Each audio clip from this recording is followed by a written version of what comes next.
we have a very special topic with very special people and a very special audience.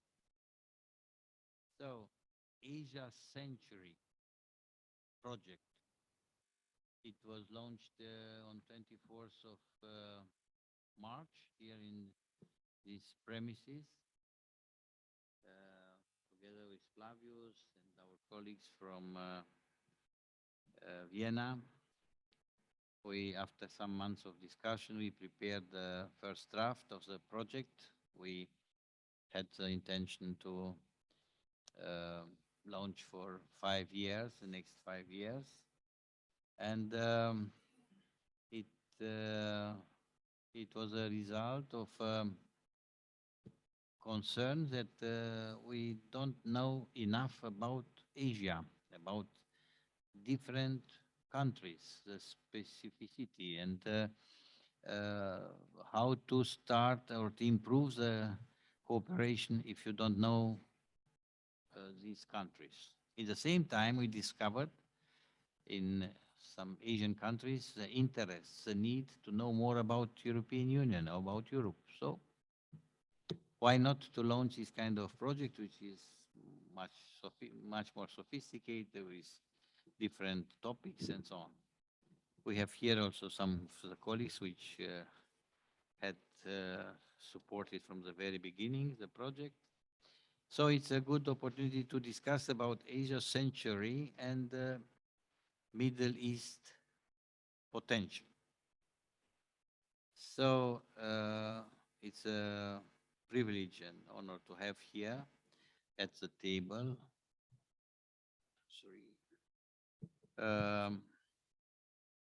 General Dumitru-Dorin PRUNARIU, our first and only one astronaut, cosmonaut, ambassador, and what is very important is the fact that he is a chair of the global group on sustainable lunar activities. If you have the intention in the future to develop activities on the moon, he and his group are preparing everything there to make the investments and so on. So we have also some colleagues from China. We have here Dr. Pierre Fournier. Merci pour venir avec nous ici. Vous avez you have an impressive experience in Asia's matters. In the same time, it was a pleasure to discover that we have a lot of common ideas and maybe chance to cooperate in the future. Also, we have here Professor Emerita Mariana Nicolae. Some of people here in the room, former students from the Economic University of Bucharest, and she is traveling a lot and around, and till now only here on the Earth, not on the moon, not yet, not on it. Okay, okay. So it's a chance to listen very interesting topics, and we have the two colleagues from China, from CIIS. It's a think tank of the Ministry of Foreign Affairs, our partners. Colleague Flavius and myself, we had the chance to travel to China, to meet with them, to have them here in Romania as guests, and to work together to different projects. So let's start. 5, 4, 3, 2, 1, 0. Please.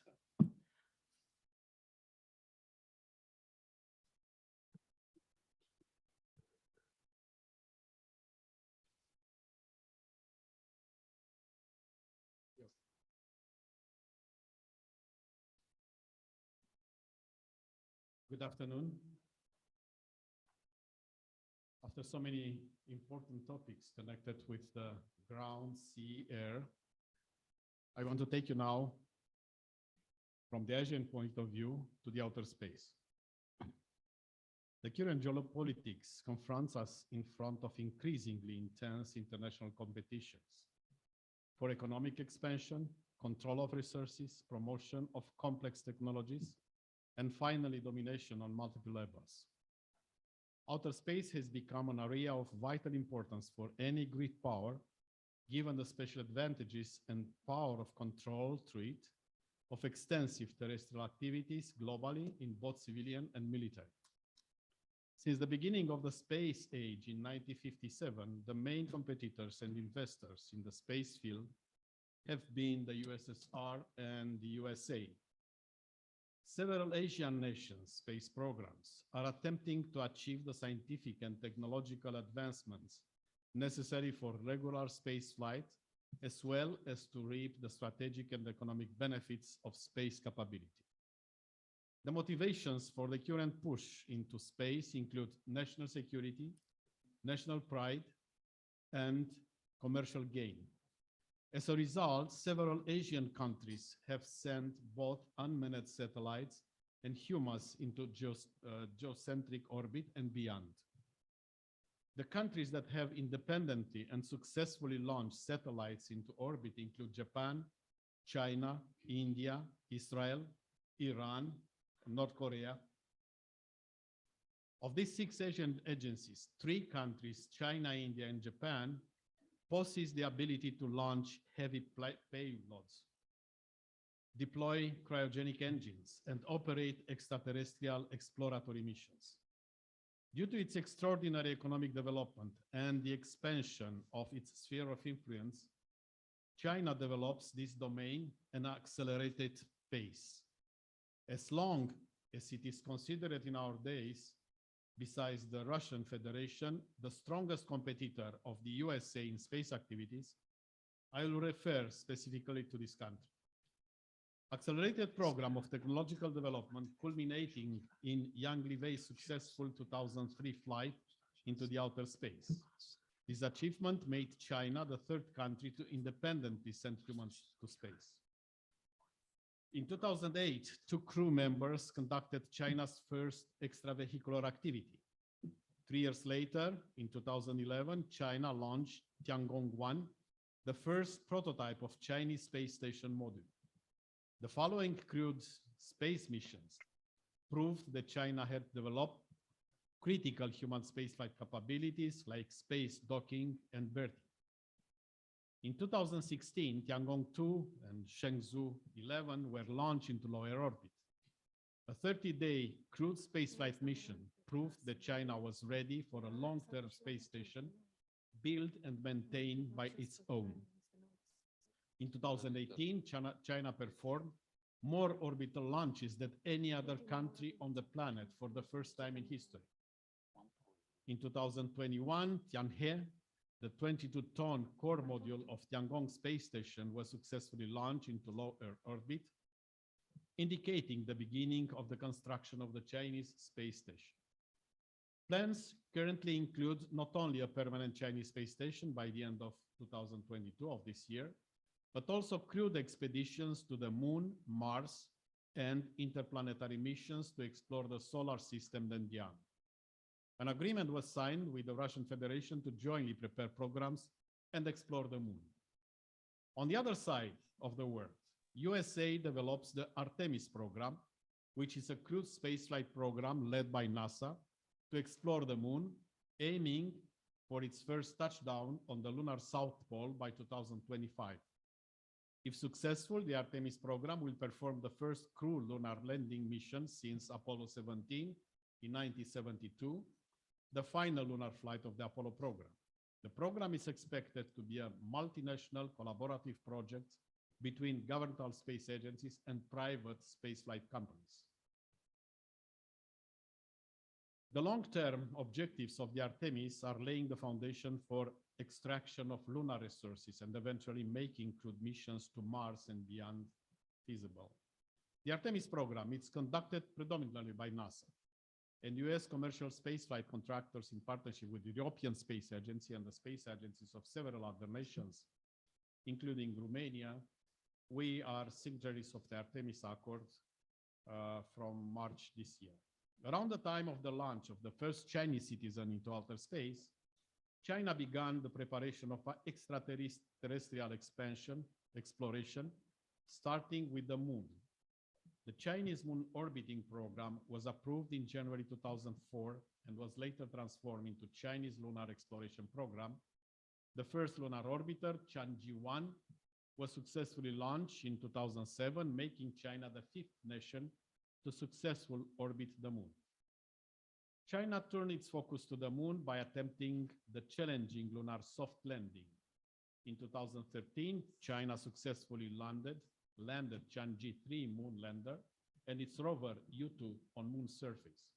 It made China the third country in the world capable of performing lunar soft landing just after USSR and the United States.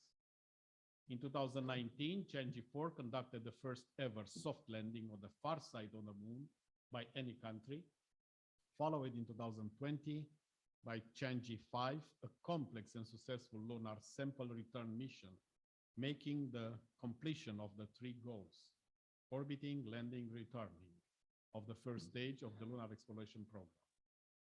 As of 2019, China was reviewing preliminary studies for a crewed lunar landing mission in the 2030s and possibly building an outpost near the lunar South Pole with international cooperation. In 2021, last year, China and Russia announced they will be building a moon base together, also formally inviting more countries and international organizations to join their International Lunar Research Station. As we notice, the near future will see a multitude of lunar missions through the efforts of both space agencies and commercial stakeholders. The current lack of coordination mechanisms for lunar activities presents a series of challenges to the future missions and could lead to dangerous conflicts, especially considering the increased global interest in the specific areas like the lunar South Pole. The need to preserve the peaceful uses of space, together with the desire to begin a new era of sustainable space exploration, urges the development of a common level playing field for upcoming lunar activities. A number of issues must be addressed to ensure sustainable lunar exploration and settlements in the and around the moon, including, for example, mitigating the creation of debris in lunar orbit, defining standards to enable interoperability, and regulating access to natural resources.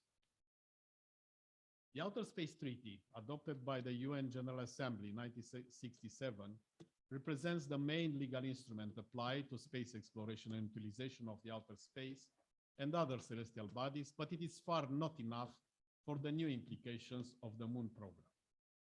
A proper framework for the future exploration of the Moon becomes urgent, and in this respect, some international non-governmental institutions approach the problem. I'll bring here the example of only one of these organizations, the Moon Village Association, in which I'm involved directly. The Moon Village Association was created a few years ago as a non-governmental organization based in Vienna. Its goal is the creation of a permanent global informal forum for stakeholders like governments, industry, academia, and the public interested in development of the Moon.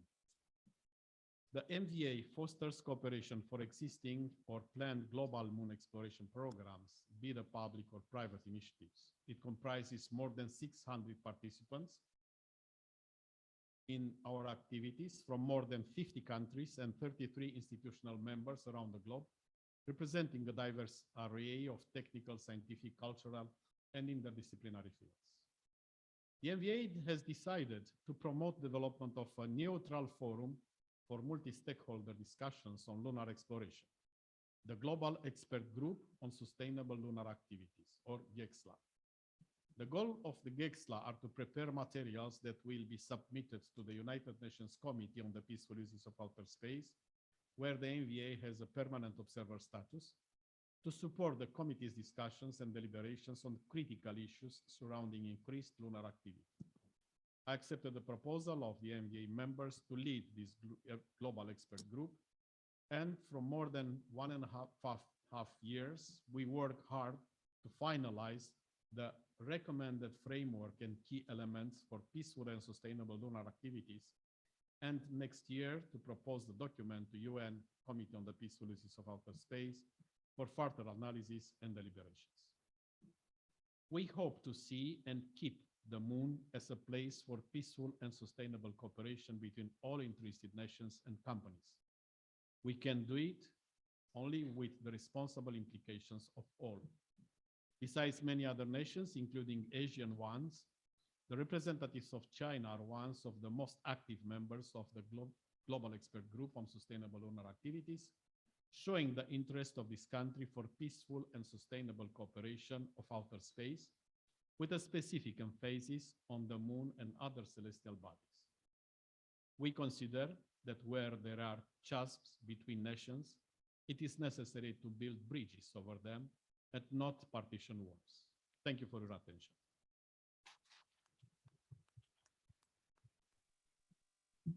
So, do you have a connection? No? Yeah. Okay.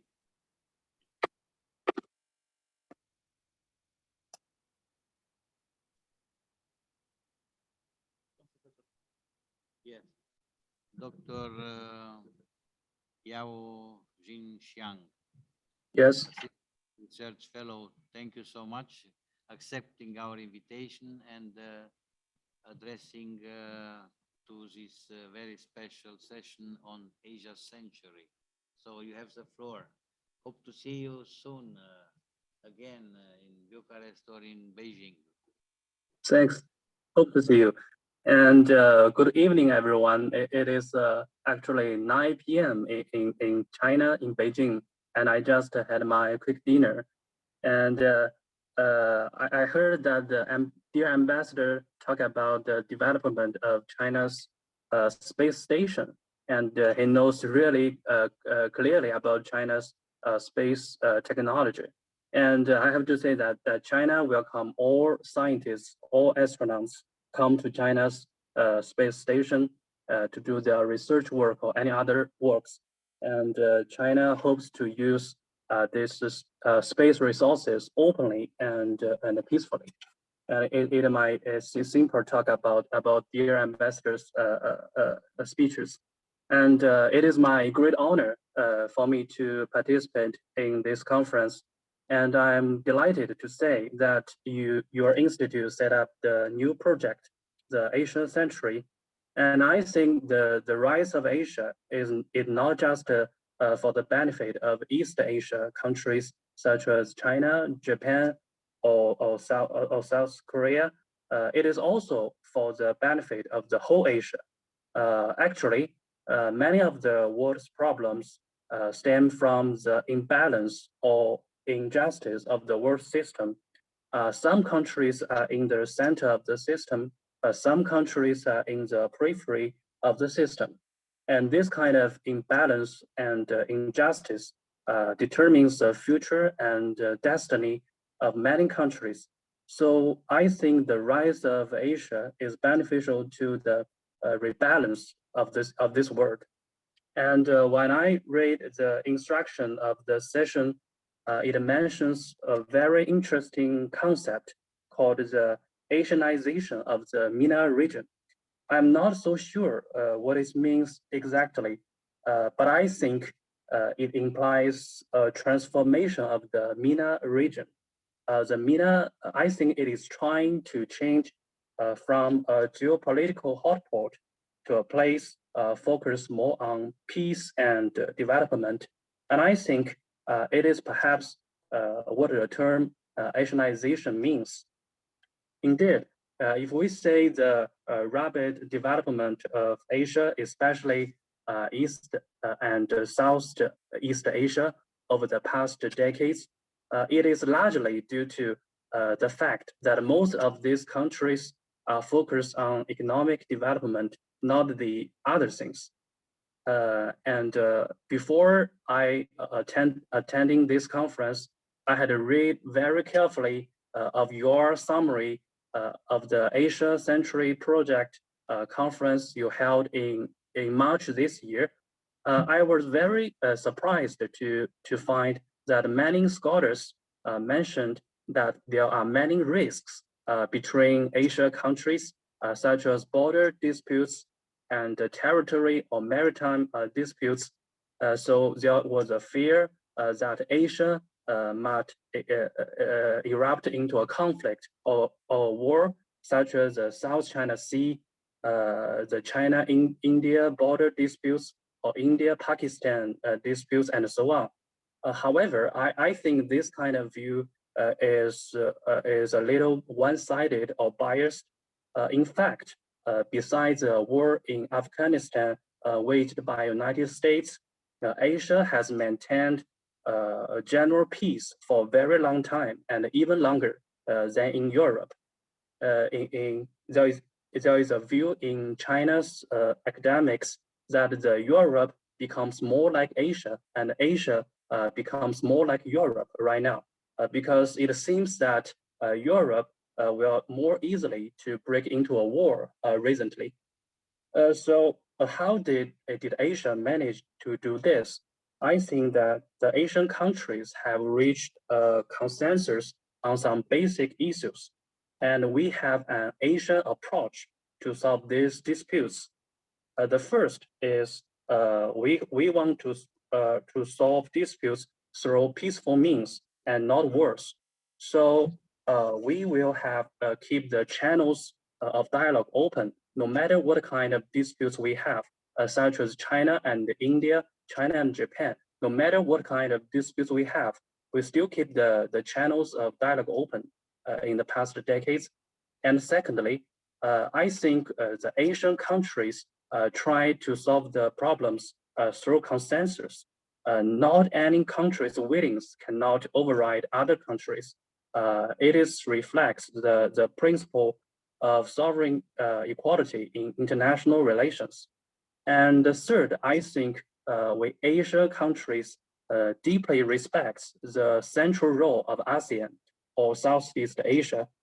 China, Japan, and South Korea all sit in the back because ASEAN is a leader for us. I think it is very special because it is can help to prevent the excessive geopolitical competition in this region. And last, I think the most important thing is China has always adhered to a defensive policy and stick to the path of peaceful development. I think the self-control or self-constraint by major countries is very important for regional stability.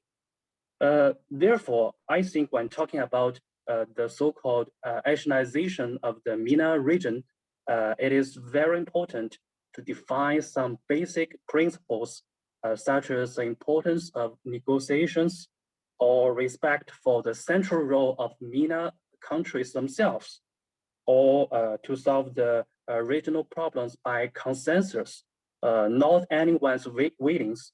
I think it is a very complex task for the MENA countries, but it is very necessary if MENA countries hope to move towards peace and prosperity. And of course, I know that many people see Asia as an opportunity for the MENA region, but I have to say there are still some challenges as well. As you may know, there are some people or some forces, they are artificially dividing Asia into two Asias, or we call it Indo-Pacific and Asia-Pacific. I don't want to, or I don't mean to criticize the Indo-Pacific because some countries really like it. But from China's point of view, the Indo-Pacific seems to pay more emphasis on politics, on military, and not so much on economics. And its main purpose is to compete with other regional powers, especially China. So for me, I'm really worried that in the near future, it might split Asia into two different parts or two Asias, which is something we really do not want to say. And in fact, it is true that many Asian countries also feel very embarrassed about the Indo-Pacific. and do not want to choose sides between China and the US. But it seems to be more and more difficult to stand in the middle. It still seems fine for the MENA countries right now, but it is likely that the MENA countries will also face the problem of choosing sides in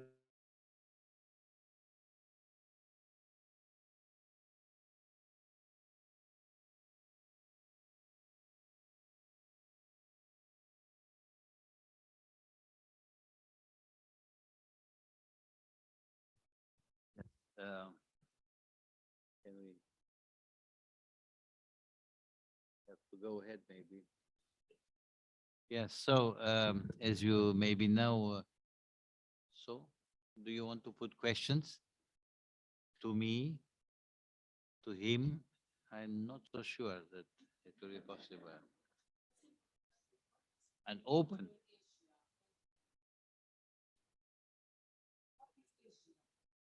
It's just a measure of protection for against your question, yes. Yeah. 95% of the internet is going through undersea cables. It's not a space. So somebody is underwater doing something with our connections. You have seen. Yeah? We are coming back. Okay. Okay. Dear Dr. Pierre Fournier, an expert, a prestigious expert of Asia affairs. You are chair of Soufrain International Company and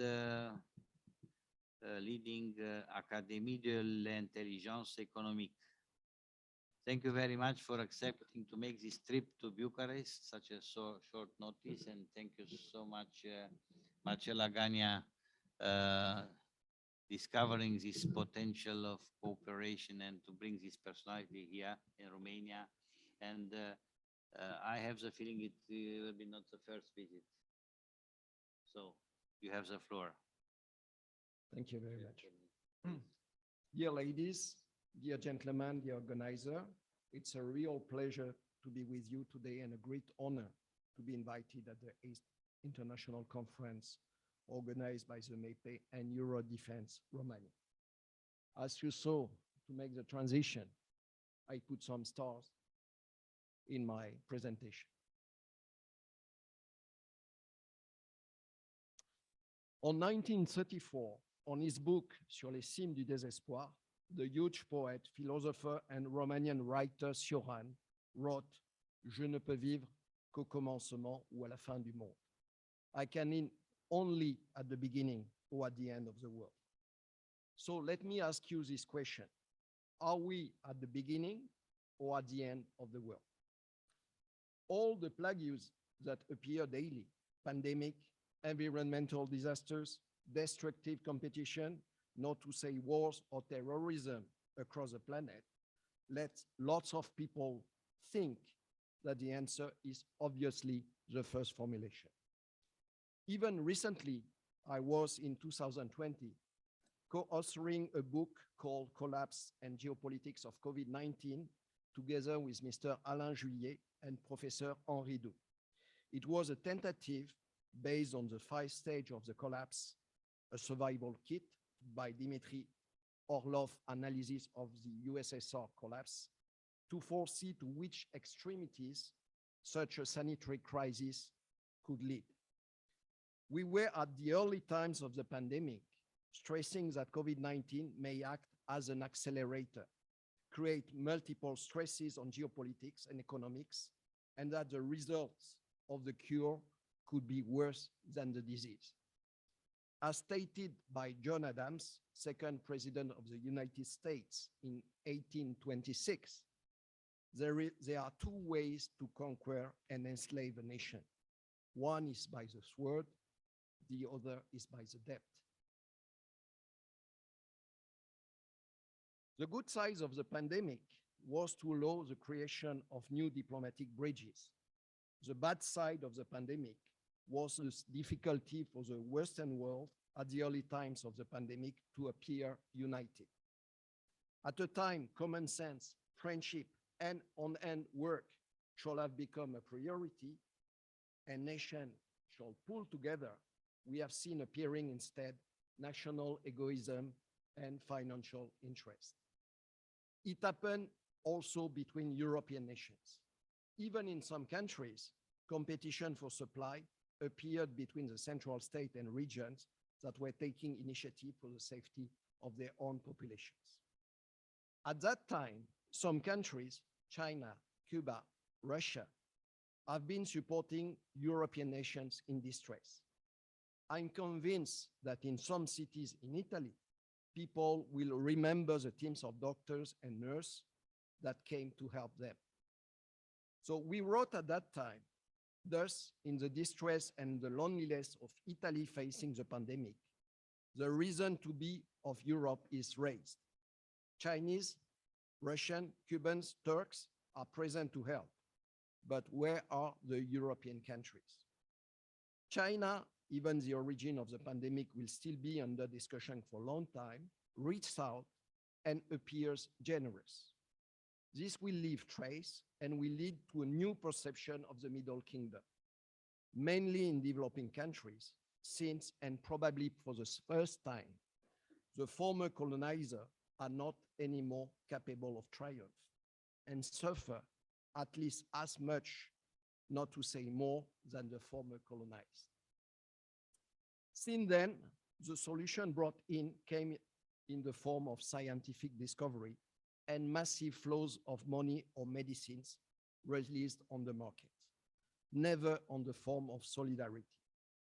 The patent waiver discussion is, between others, an example of those.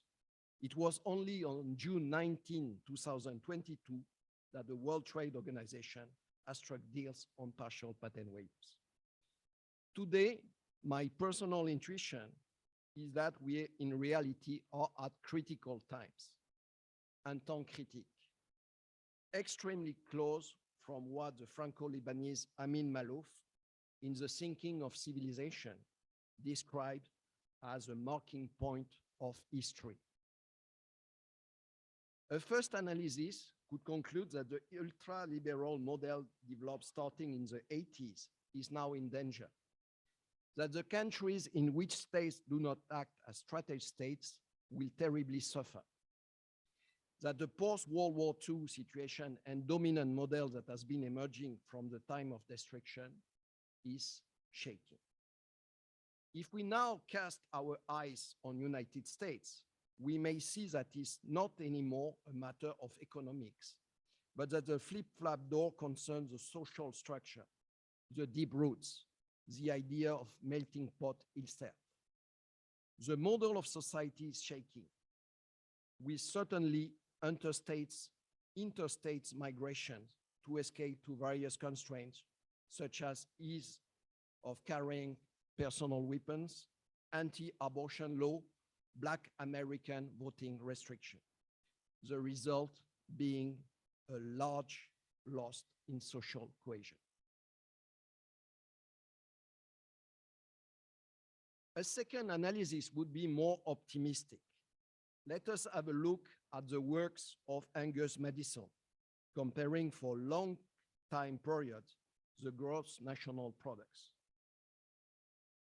The marking point of history is probably not the end of history, but an extraordinary reversal of history. As in ancient times, and even as in recent times, we are only talking about the 19th century, Asia may again take the lead. The reality of the long term does not always correspond to evidence of the short term. And from the time we are children, our thinking has been distorted by school and academic brainwashing.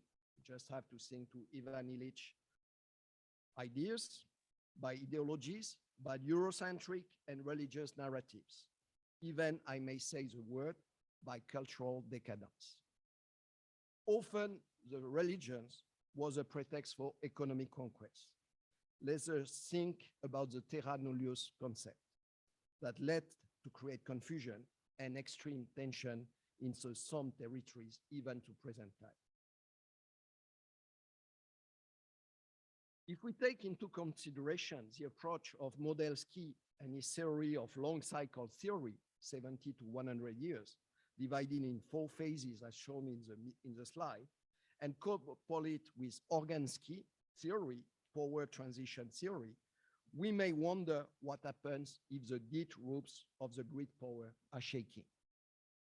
Challengers will sharpen their teeth, followers may be willing to feel a taste of independence, or the grid powers may be willing to take the lead. Considering as Modelsky that wars are systemic decisions that punctuate the movement of the system at regular intervals, sooner or later, the worst may happen. The limit today is the extraordinary power that weapons have acquired, not to say the reversal of the nuclear destruction. Worse, we have under our eyes the effect of a conflict in Europe.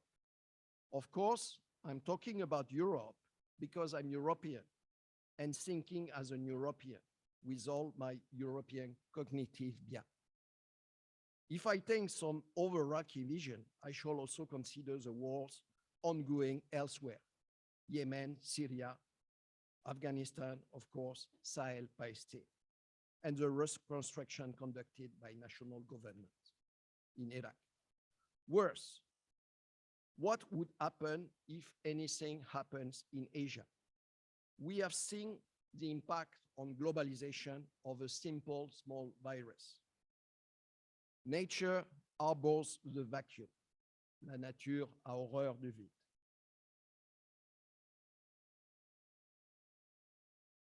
What if humans generate there a new crisis? I'm personally very concerned with the decision of NATO to consider China as a strategic new priority. The 3 slides that follow show the importance of the South China Sea and the impact on the trade flows it may have if anything happens in the South China Sea.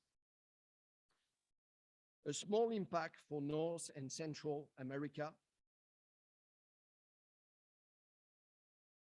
a moderate impact on European countries, a strong to high impact on MENA countries and South American countries, also for China, and a huge impact, can move on, and a huge impact for most of South Asian countries and African countries. So for ancient time, trade has been a peaceful link of cooperation between countries. By road, connecting Roman, Parthian, and Chinese empire. By sea, strong development with Arab traders in the 7th century, sailors of Oman, Persia, Arabia. And on the 12th century, a Muslim scholar from Morocco, Al-Idrisi, was also summarizing for the kings of Sicily, the Kitab al-Rujari, the Roger book, summarizing the Arab knowledge on the roads. Even Islam penetrated Indonesia through traders coming from Gujarat or most probably from Turkey or Persia. From ancient times, trade has been a peaceful link of cooperation between countries. Let us just think to Zhonghe naval and diplomatic missions. Saying that, what is our point? Is that the setting up of the OBOR initiative is a magnificent project as a global marine fulcrum is for Indonesia. That the answer to the pivot to Asia of President Obama could be for Asian nations as united as possible to be a pivot to Europe. I'm not saying that the relationship do not exist. They are really existing between countries and institutions.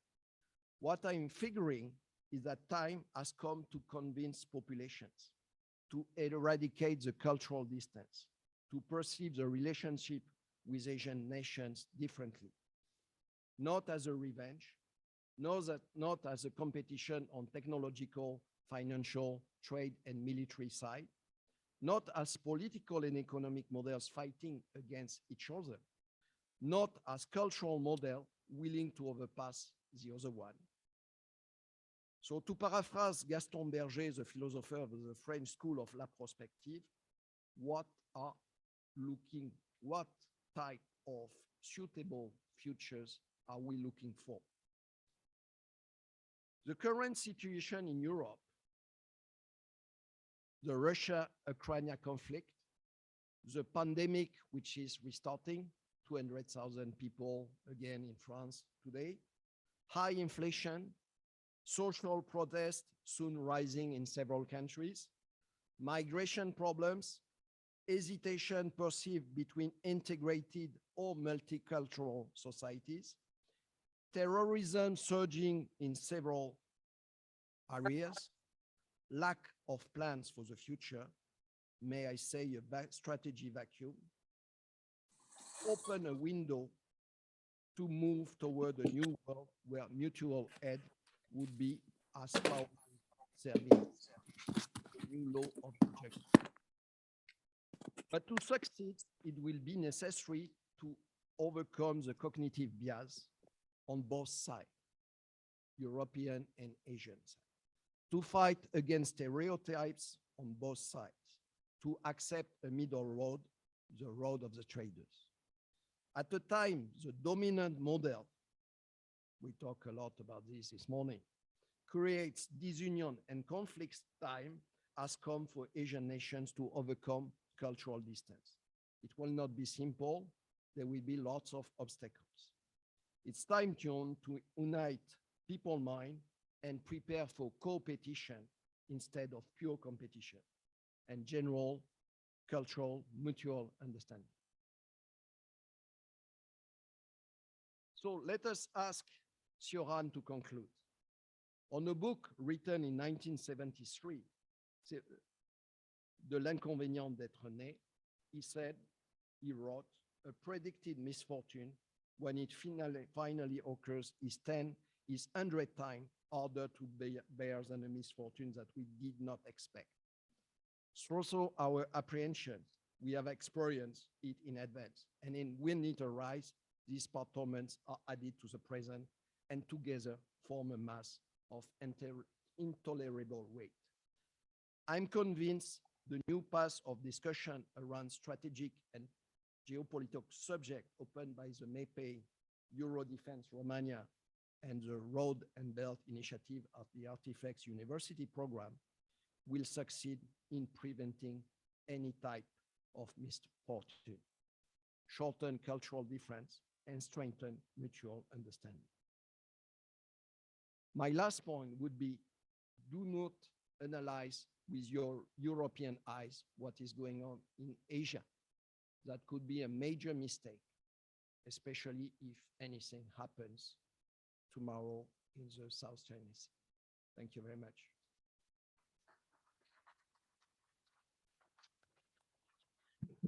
Thank you so much, Professor, for your presentation and inspiring examples you have offered to us. And maybe we have the chance to be in contact with our colleague, Dr. Zhao JINXIANG, to finish, to make the end of the presentation.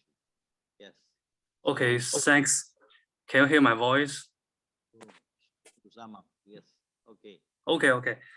Oh, I'm sorry for the technical fault just now. And yes, I think for the MENA countries, they are fine right now. But I think these MENA countries will also face a problem of choosing sides in the near future. And we know that President Biden will come to Middle East soon in this month. And I'm so curious what Biden will say and how he views the relationship between China and Middle East. And finally, I think that Asia is an opportunity for MENA, but the two Asias might be a challenge for MENA. So I think it is very important for MENA countries to keep a balance and not to become a tool for great power competition. And they should to decide what is right and what should be done from the perspective of its own interests and the interests of this region. And for China, I think China does not want to claim hegemony in this world, and we don't want to challenge the US or the European alliance framework in MENA. Historically, it is very difficult for great powers to coexist in the Middle East. But now I'm start to become more positive and optimistic, because recently we say that the Middle East has clearly become more independent and autonomous. It is a good trend, and it is conducive to bringing peace and development to this region. And as we know that we are moving to the post-COVID period, and more countries began to open doors and return to normal lives. Asia and MENA countries can do more on global economic recovery and deal with the risks caused by the Russia-Ukraine crisis. And you know that China has put forward a GDI, a Global Development Initiative, and GSI, a Global Security Initiative recently, which aims to promote economic recovery, especially in developing countries. And the GDI and the GSI is also a supplement of the Belt and Road Initiative of China. And I believe we can cooperate more in the future. Thanks.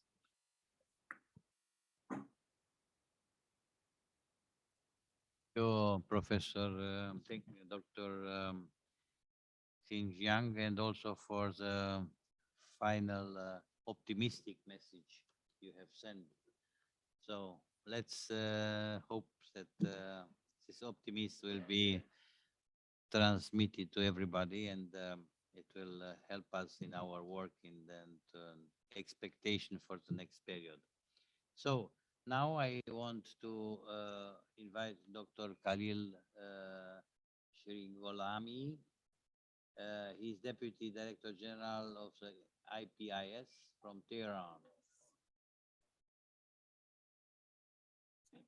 Thank you, Dr. MUREŞAN. I hope you have my voice. It's okay? It's okay. Good. Okay, good afternoon in Bucharest, all friends. It's a great pleasure for me to be with you through online connection. Well, in my presentation, I would prefer to focus on the question, what are the impacts of Ukraine war on trend of Asianization of MENA countries? And will this crisis weaken or strengthen this trend of Asianization of MENA countries? Very briefly, I answered that the impact of Ukraine war on Asianization of MENA region is multifaceted and paradoxical. Let me explain how come. Okay, first of all, we have no doubt about MENA region's growing economic, energy, financial, as well as political and cultural links with East and South Asia. These countries' approach toward Asia has its affirmative and privative reasons.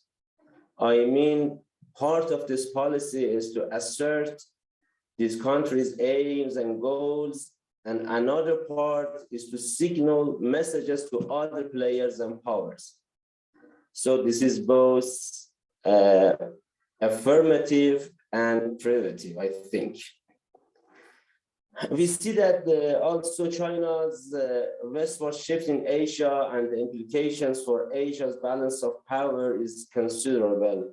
We clearly witness political realignment, which the Asian powers, I mean China, and let's say Russia in particular are filling the vacuum or trying to fill the vacuum created by diminishing US and perhaps the EU influence in the region. I think Ukraine war created a delicate situation for MENA region countries who have high level of cooperation with Russia and China, and in the same time they are the close allies of the United States.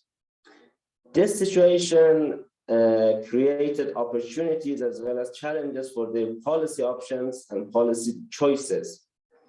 And not surprisingly, we saw paradoxical impacts stem from Ukraine war for these countries, Asianization inclination.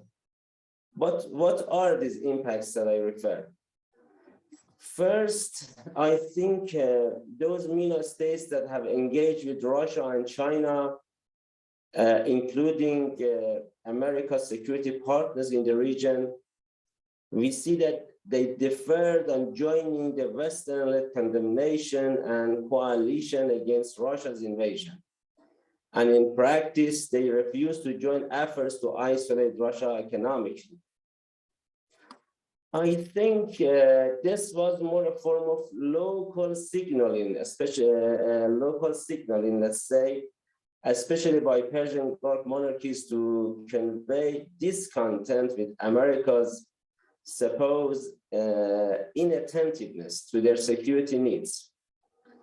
And they want to show that they can ignore the United States if the United States ignore them.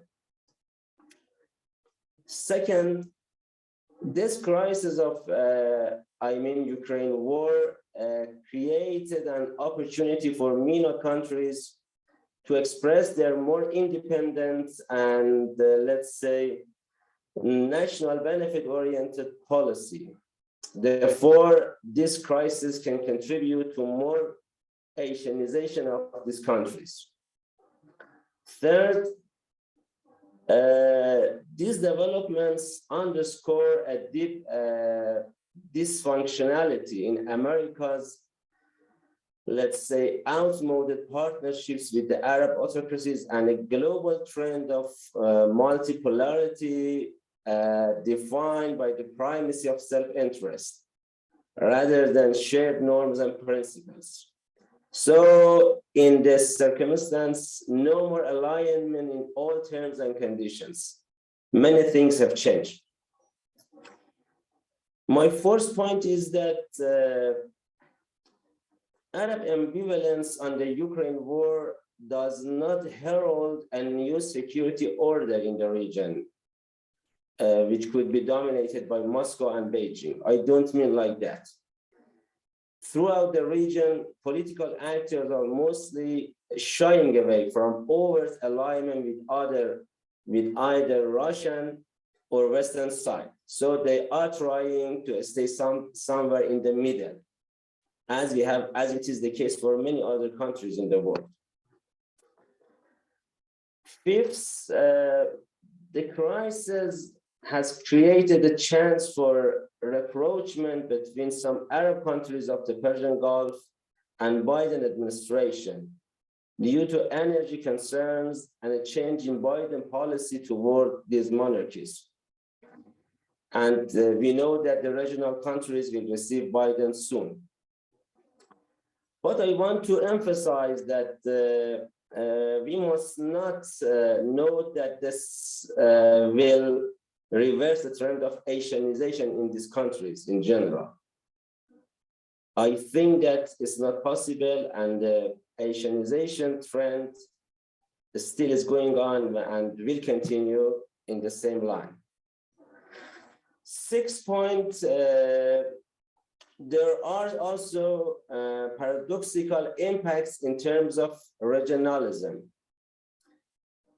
In the atmosphere of threat of collapse in international system and international organizations, and a spread of disorder and terrorism, as well as the relative decline of the United States, countries in the MENA region may go for some sort of regional mechanisms of solidarity and collective security.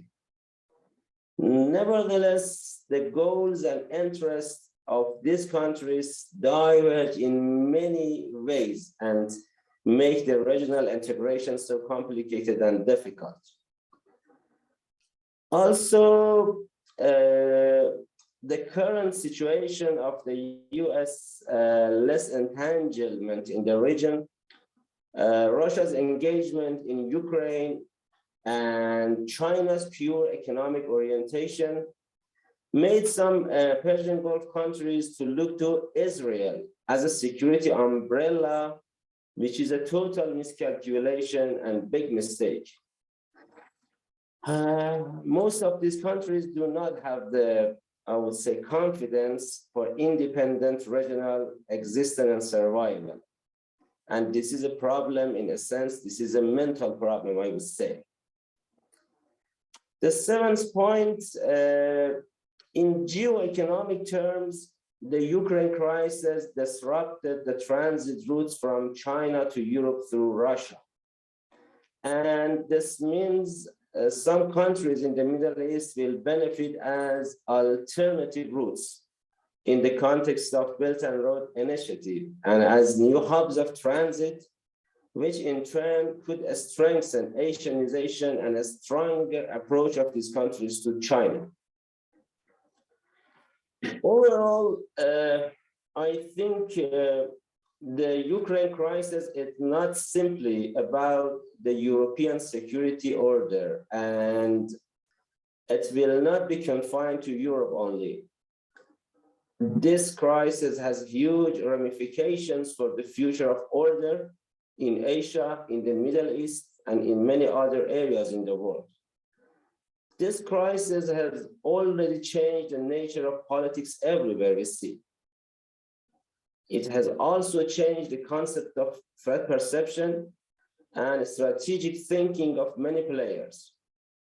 And I think we can see that this crisis can fracture the world into political and economic blocks.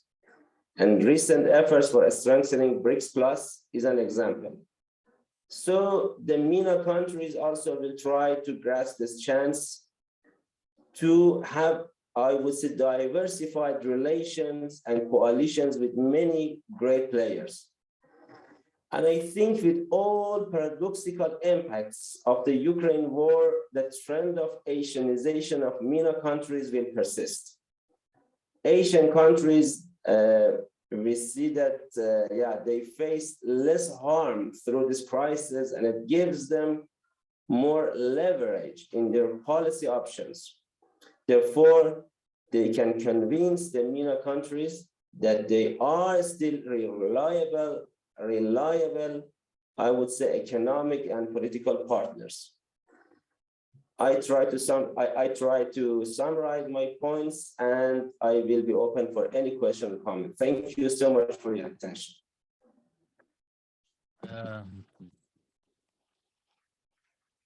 Thank you, Professor. And I'm sure that your institute, our think tanks, other institutions dealing with geopolitical matters will have a very tough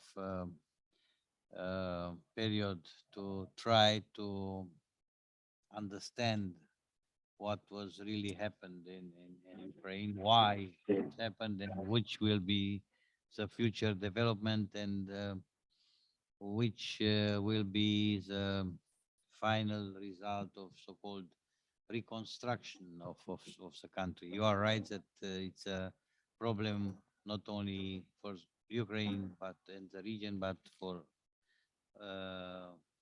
most of the countries in the world, in a way or other. So thank you so much. And now I have the pleasure to invite our colleague, Dr. Lee Xixin. He is also Assistant Research Fellow in CIIS, and I hope, Doctor, you will succeed in 10 minutes to have a overview about the problematic of the impact of Asia on the Middle East region and developments. You have the floor, Dr. Zichin. Okay. Yes, thank you, Doctor. Can you hear me? Yes, please. Yeah, okay, yeah. Thank you. And first, I would like to thank the sponsors of the meeting, and it is my honor to be invited again. Actually, this is my third time to participate in this wonderful academic event. However, all of my previous participations are online. I do hope that next year I could come to Bucharest and meet all your experts in person. So as my colleague, Dr. Yao Jinxiang has shared some specific analysis on China-MENA relations. So for me, I would like to share some of my understanding on the concept of Asia-centric. Just as the topic of this session mentioned about, there are increasing arguments for profiling the 21st century as Asia-centric. Indeed, we have seen growing commercial presence and investments from Asia, from the East Asia countries, ASEAN countries, and the South Asia countries in MENA region. However, I prefer to call this phenomenon the MENA's own century rather than the Asia century, because the changes we are seeing in the region are actually the result of choices made by the MENA countries themselves. Frankly speaking, for energy and geopolitical reasons, MENA had been the most fiercely contested region by extraterritorial countries over the past century. So MENA countries have had to choose sides among different national camps, while sacrificing their own sovereign power of autonomous decision on foreign policy and paying a significant price of this. However, the Obama's Asia-Pacific rebalance policy had dramatically changed the geopolitical balance in MENA, and from then, the MENA countries were also ushering in a new era. When we're talking about this, a common conclusion is that the country, like China, might feel the power vacuum left by the United States, but the experience of the past decade has proven that the assumption is not true. We have seen the MENA countries in general make great efforts to develop relations with all Asian countries and expand bilateral and multilateral cooperation, not only in the economic field, but also in political, security, culture, and all other round aspects. So this is the so-called Asianization process of MENA countries. The question is, why it happens? From my perspective, a short answer might be the MENA countries are tired of the antiquated model of engagement in international relations.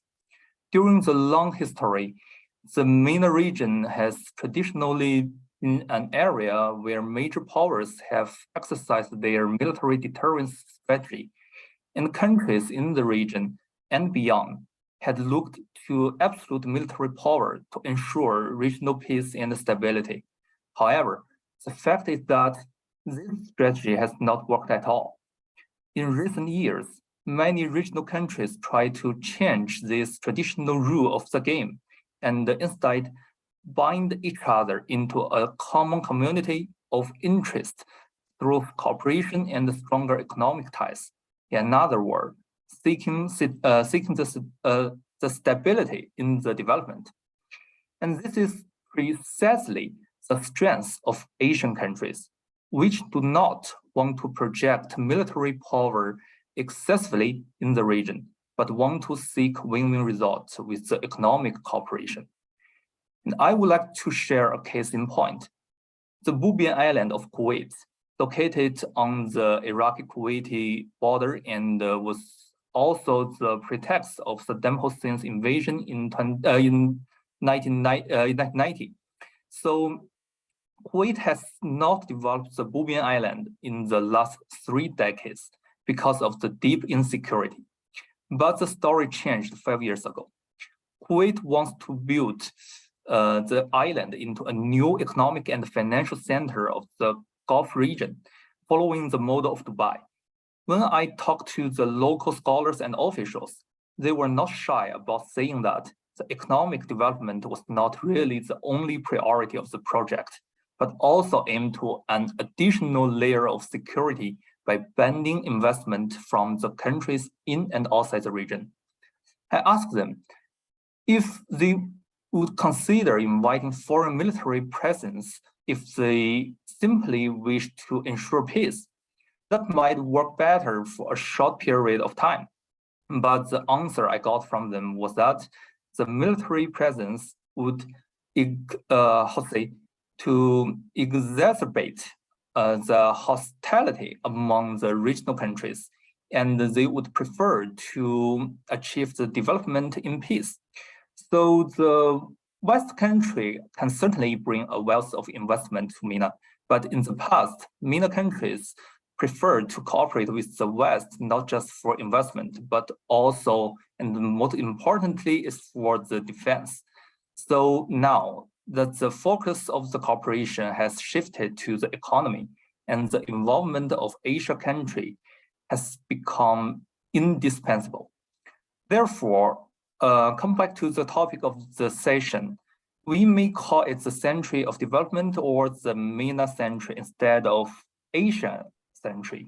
And from my own perspective, the so-called Asianization process is in fact a new way that the regional countries to achieve peace, stability, and prosperity in the MENA region. So finally, I would quickly look at some common principles that might guide the multilateral cooperation in MENA. First, the mutual respect. I would like to emphasize that since multilateral cooperation in MENA usually involves the participation of major powers outside the region, there should be mutual respect not only among the major powers, but also, and the most importantly, there should be respect for the countries of the region, and the needs and the proposals of the regional countries should be carefully listened to. And second, non-exclusivity should not be set in the cooperation of the poison pill. Otherwise, the cooperation is likely to be alienated to choose sides and camp confrontation. So third, do not compete in a confrontational manner. MENA, as a market with great potential, will be highly competitive for all parties in and outside the region. A good competition will benefit multiple parties and even lead to the multiple cooperation. But of course, there might be some times that when the results of the competition are not satisfactory to all parties. And the important point is that all parties should work together to avoid letting failed cooperation turn into the confrontation. So due to the time limitation, I have to stop here and give the floor back to the moderator. And thank you for your attention and look forward to your comments. Thank you.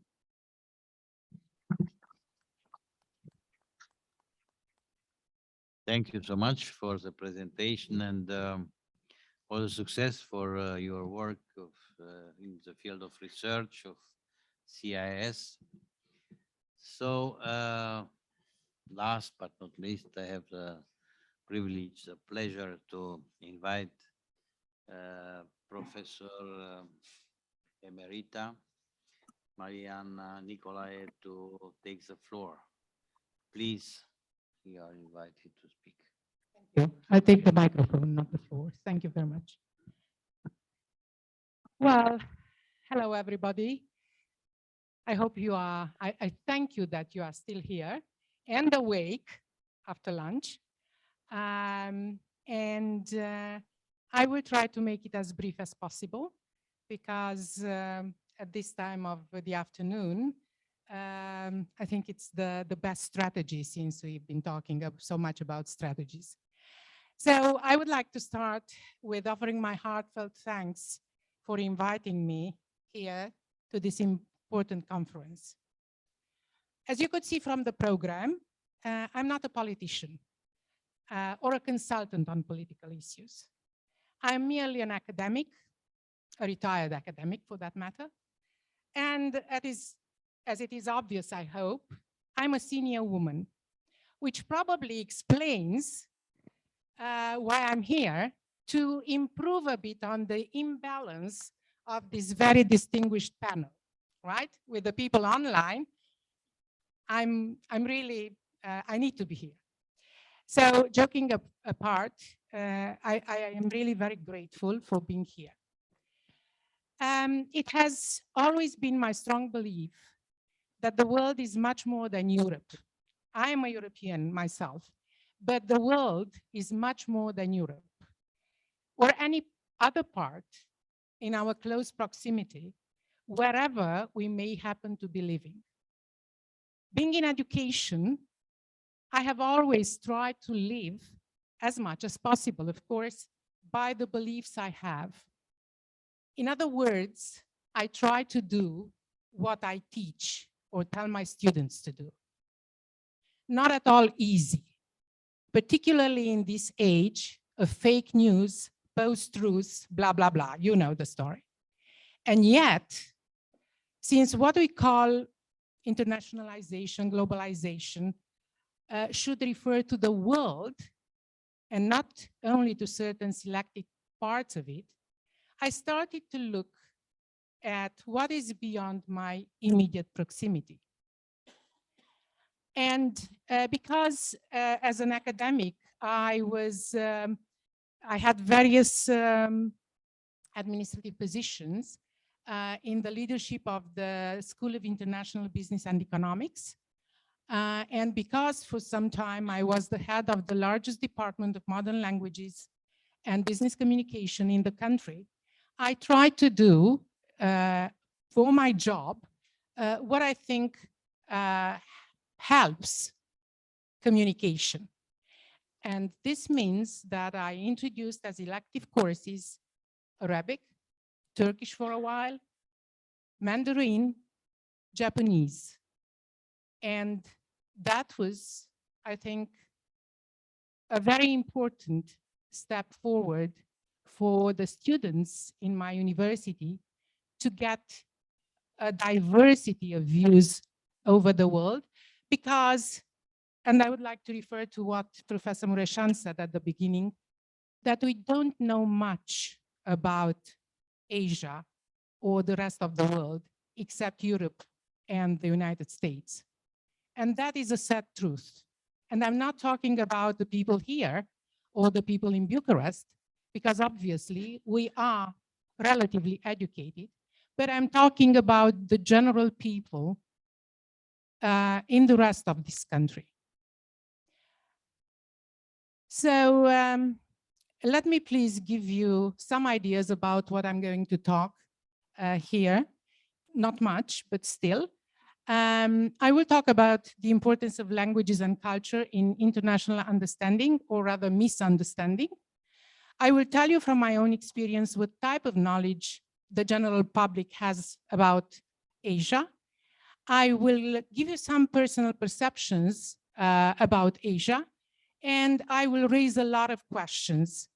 Unfortunately, I can only raise questions, not answers, because the only answer I have to the world's problems today, is that the world needs to be educated, educated, educated. So I will start with restating the fact that this event is under the auspices of the 120th anniversary of the establishment of diplomatic relations between Romania and Iran. And in this respect, I would like to brag a bit, if you allow me, about my recent trip to Iran. I made a 3-week trip to Iran in April. And what is so special about it? Why would I bother you with this thing? Well, first of all, because Iran is not a preferred tourist destination for Romanians, let alone for Romanian women. We were a group of 6 women led by our tour guide, the 7th woman. Second, I think you would agree that there are so many stereotypes and simply distorted facts about Iran, not only in Romania, but pretty much around the Western world. So the fact that we went on that trip, I think it was really a great adventure in a cultural and positive sense.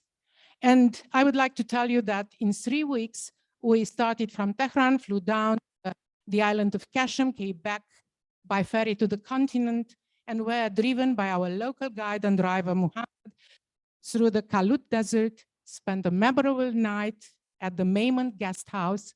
In case you don't know what that is, we slept in caves, caves. We were more than impressed by the traditional city of Yazd, amazed by Shiraz, Persepolis, and Necropolis, had an incredibly amazing time in the Zagros Mountains, where we spent a night with the local people, the Bakhtiaris, which means, well, you buy me a glass of wine and I'll tell you what it means. I'm sorry, not the Persians, I know. And we came back to Tehran through Kashem. It was a very impressive trip. And since I cannot explain briefly the great cultural impact that Iran-Persia had on myself and my fellow travelers, I have decided to write a series of articles that are being published at the moment in Romanian and will hopefully be a book in Romanian and in English by the end of the year. And this somehow explains in what languages we speak about the Middle East, about Asia. We speak in English, mostly. Why? Because it is more comfortable, convenient, and that's it. I will now very briefly just mention that the world is, as everybody was saying today here, totally changed. And our French guest started with Choran, which is a very depressed view of the world, but I think it's a very accurate view of the world as we live in it nowadays. I would like to say that we have been raised in the spirit of exceptionalism, of European exceptionalism, of US exceptionalism, and we Romanians, and I guess that's true for the other countries as well, in the view of our own exceptionalism. We are the center of the universe, we are the most clever people in the world, etc., etc. And yet, we are talking about the Asian century. Why? Well, I'm not going to lecture you on this because you know more than me, more than half of the world's population lives in Asia, that from among the world's 30 megacities, 21 are at present in Asia. And in terms of economic data, well, it all depends on what we read and who offers the statistics. Even so, and even after the Ukraine conflict affected and still affects the global GDP, it seems, according to to one report of the UN Department of Economic and Social Affairs, that still the highest rates of increase, of economic increase, are happening in Asia. In other words, the Asians, rich, crazy rich, not so rich, or even those downright poor, continue to have an impressive effect on the world trade, especially through their purchasing power. And the references to economic sanctions today that most of you have put forward, I think speaks for themselves. Well, I think the most important issues that I would like to refer to are those of identity and culture, which are not common only to Asia or to Europe, they are common everywhere in the world today, Asian or non-Asian. We know they are important. We academics study the issues.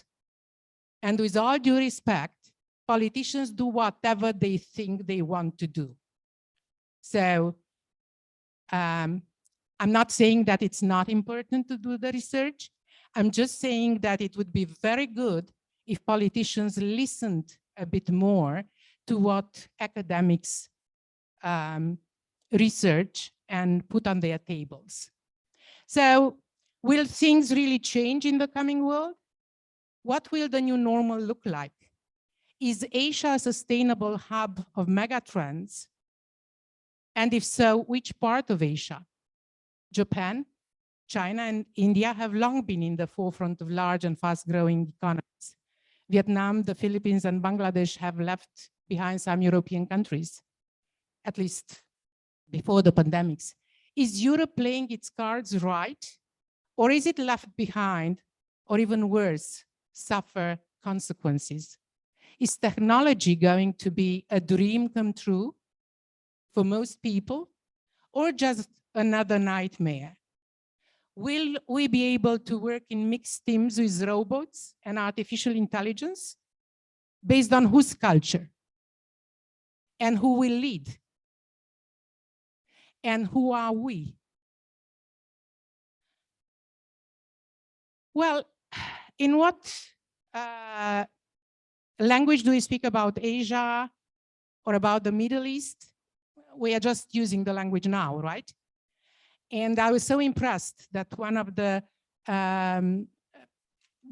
people that spoke in before, I think a former ambassador of Iran in Romania, spoke such lovely Romanian. Incredibly, I was so incredibly impressed. Really, it's, impressive. Speaking English is not bad in itself, but not realizing that when we speak English, we do not get to know the culture, the deep levels of meaning of the people with whom we want to get understanding and cooperation. That is a very important issue. Fuzzy geographies and fluid terminology and the general lack of education are the common enemies against solving conflicts today. And I was very happy to listen to Professor Erzsébet Rózsa raising these issues in the panel before. We started to operate out of convenience, and because the world is overwhelming us with information and with conflicts and with whatever, we started to operate more and more with cliches and stereotypes because it is easier and more comfortable. But is it good? And for whom it's good? So what can be done? And I'm getting towards the end. As I already said, education, education, and more education. Encourage students to think critically and creatively, to express themselves, not only copy and reproduce what they read in the mainstream media. Stress importance of lifelong learning, not degrees grabbing, right? Because people now want as many degrees as possible. Encourage students, ourselves included, to read books, not only articles and brief news on whatever platforms we are using. And because we are speaking about the Middle East and Asia, encourage and reward patience, hard work, and discipline, which are no longer to be found in Europe or America, particularly in the business world. Role model more humility than arrogance. Humility is something that people no longer understand nowadays. Politeness, courtesy, etiquette, civility. Introduce diversity in our classes. The world is not made only in Bucharest, I mean now in my university, of Piazza Romana or of Brussels and Washington. No, the world is much more than that. And students need to know that. And I will stop here. However, I would like to read out to you if you want a riddle. So it's a quote. Sadly for Washington, nearly every single one of its expectations about this war are turning out to be incorrect. Indeed, the West may come to look back at this moment as the final argument against following Washington's quest for global dominance into ever more and more dangerous and damaging confrontations with Eurasia.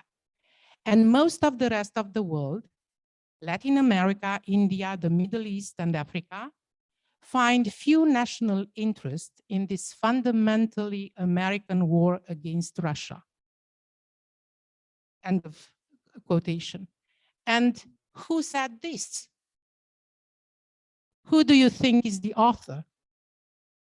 Well, it's an American, a former vice chair of the National Intelligence Council at CIA, right?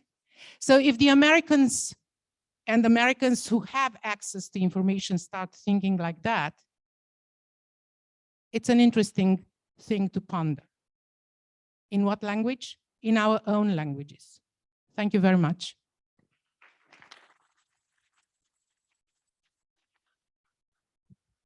So, thank you so much. It was a marathon of ideas. If somebody wants to put a very direct, bright question and maybe also an answer for the question by yourself. So, I have a lady. I have I don't know if I have the right to say lady. I have a person there and that person there, and a third person. So please be very short. Person number one, please. Micro, please.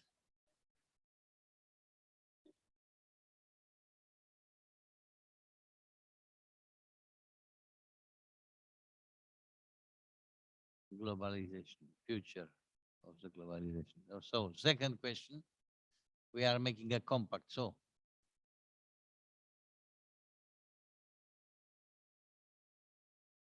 yes. Dr. Pierre Fournier, is a very sophisticated presentation. You had the courtesy of quoting Émile Cioran, I think, and L'inconvénient d'être né, the inconvenience of being born.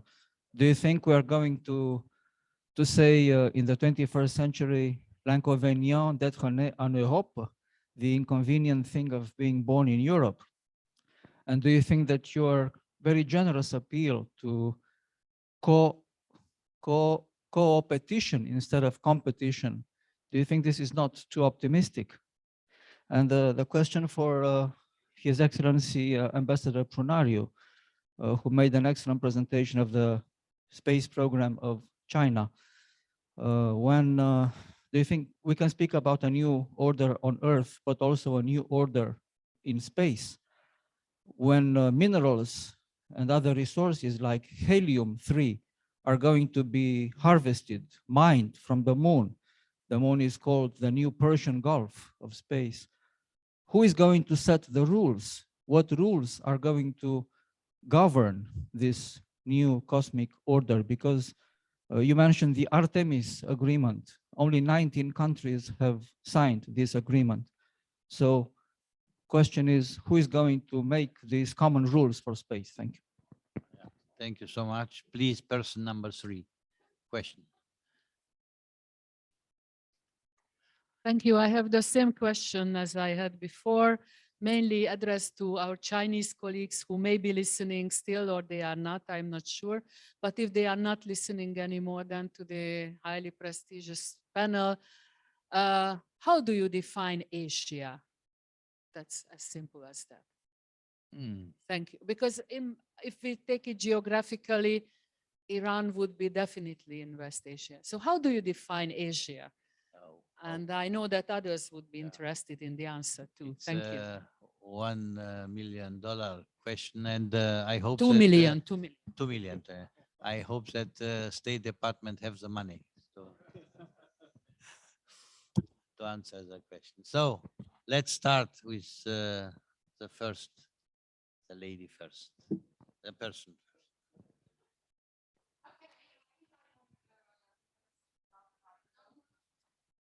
It must be translated, please, please, please. That's okay. Thank you. So I don't know how to define globalization.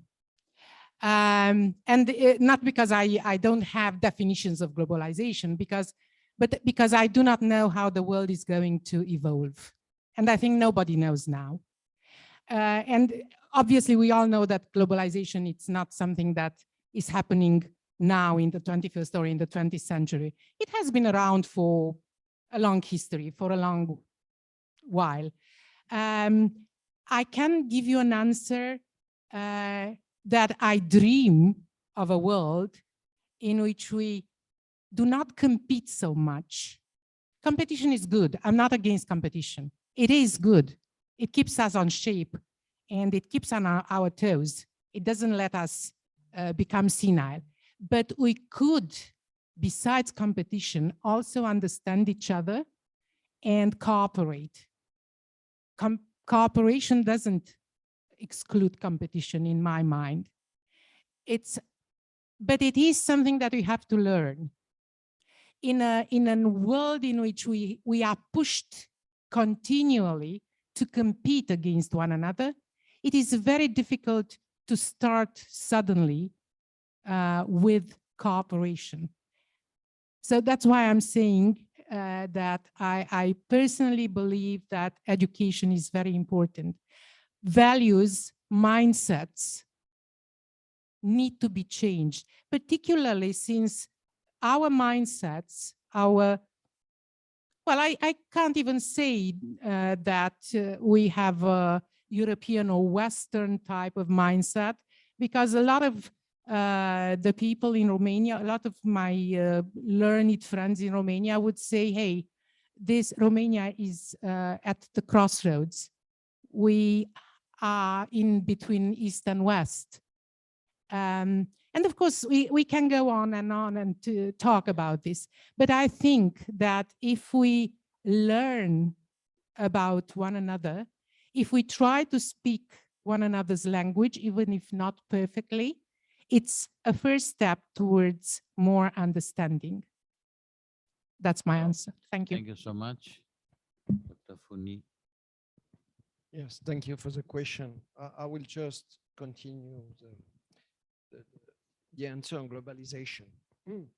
Basically, I had made a study a few years ago on the definition of globalization. There were so many ideas behind globalization.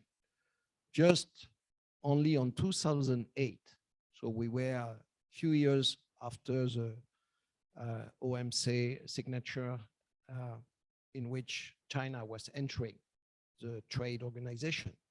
There were about 120 definitions on what is globalization.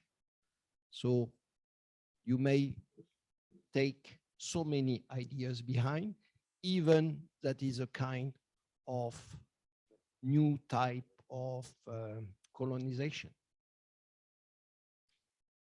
Now, to answer the gentleman, I'm not so pessimistic about SHIRGHOLAMI, and I was defining myself a few years ago and still today as a citizen of the world, not as a French guy, but as a. So today, probably after this conference, I would say I will define myself as a citizen of a crazy world. So now, regarding the problem of competition. So competition exists already in many fields. It exists in business, it exists in science, and so on. But the most important, as Mrs. Nicolai was mentioning, is basically to understand the culture of the other. And that's something that has been taught in graduate school of business in United States since about 20 years, except that Okay, you needed to acquire to become a transnational manager, lots of competencies. But of course, you had to use English. So to my mind, that's the main mistake. The first one is you have, of course, to understand the culture of the other. That's the most important. And I used to say to my students when I'm teaching intercultural communication is take your children's eyes. If you want to understand the other, just let a part of the biais, let's just a part of the stereotypes and take your children's eyes. Then you will start to understand the other one. So, please. Your turn. The problem of who decides into the outer space, it's a very complex problem. First, there are 5 UN treaties approved, negotiated, and ratified by the parliaments of most of the countries, members of the UN, between 1960s and 1980s. After 1980s, the geopolitical environment changed a little bit, and binding documents were not anymore approved or negotiated by consensus and approved by member states of the UN. And then they approved some principles. Principles of doing one thing, of communicating, of doing remote sensing, of doing anything from the outer space, just principles. Then after 2020, even principles were very difficult to be negotiated, taking into account the actual situation. And in the framework of the UN, we negotiate now guidelines, voluntary measures. And these voluntary measures are applied by most of the countries that took part in their negotiation, but they are not mandatory.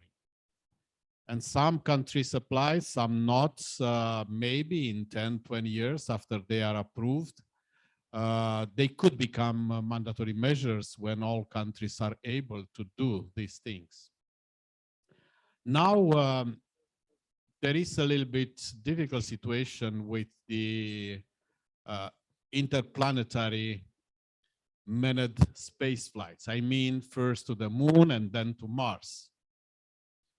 Regarding the moon, the rules applied according to the treaties approved in the 60s. The Outer Space Treaty from 1967 is the Bible of all legal documents issued in the framework of the United Nations. It exists also a Moon Treaty from 1979, but it was imposed at the level of the UN mainly by developing countries, and some provisions of this treaty, they were never approved by the big powers. And the treaty was not, actually it's in charge, but the parliaments of the main powers didn't approve the treaty and they don't apply this treaty. Now the United States, being in the first line of the moon exploration, issued a few years ago an act that approves that all resources explored by private companies on the moon, they become the property of that company. The resources, not the land, not the moon, just resources. And they may use them for commercial purposes on Earth. Of course, it's debatable, such a document. This is at the level of the US, but it should be discussed at the level of the United Nations and be agreed by all member states. It will be never agreed by consensus, and this is a problem. In the last period, the United States promoted the Artemis agreements. They are signed now by 20 countries. The last one signed the agreement in June this year is France. Romania signed the agreement in the beginning of March, was the 17 member states that signed the Artemis Accords. So the Artemis Accords are well done legal documents of how to cooperate to reach the moon, explore the moon, but they were also not agreed by many other countries that have moon programs. For instance, China, Russia.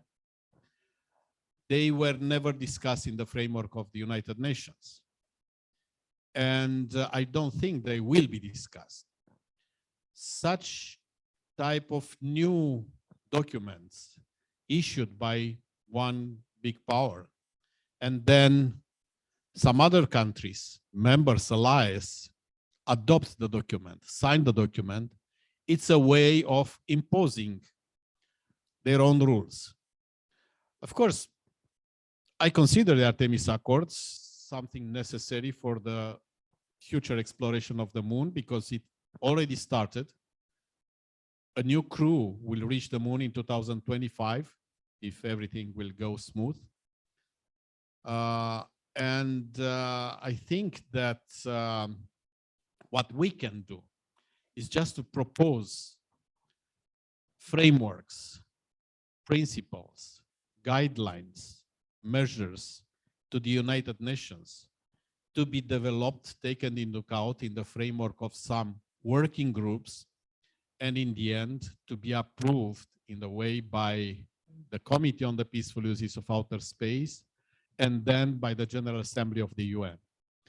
This is the point I touched during my speech, because now one of such organizations, the Moon Village Association, I'm a member of this, organized this global expert group on sustainable lunar activities. We have 38 members from 5 continents at the level of the governments, academia, industry, and civil society. By instance, from China, we even have a representative of the Ministry of Foreign Affairs. From the US, we have many representatives from the industry and one representative from NASA. And we try to work hard to agree between these experts a key framework for exploring sustainable the moon in the future, and to propose them to the United Nations Committee on the Peaceful Uses of Outer Space. There, the member states will come with their political involvement, with their local interest, group interest, and so on. And they will be negotiated in the end and approved in a way. We hope that such principles, guidelines, rules will be applied in the future for the moon and will lead to cooperation, not to confrontation on the other territory on the moon. Thank you. So thank you so much. I wonder if our colleague, Dr. Li Zixin, want to answer, or our colleague JINXIANG, both of them from CIIS. Thanks. I want to answer. Yes, I want to answer the question about how China defines Asia. I think it is a good question. I want to answer this question from 2 different aspects. One from culture. I think the Asia is very big. It is very open.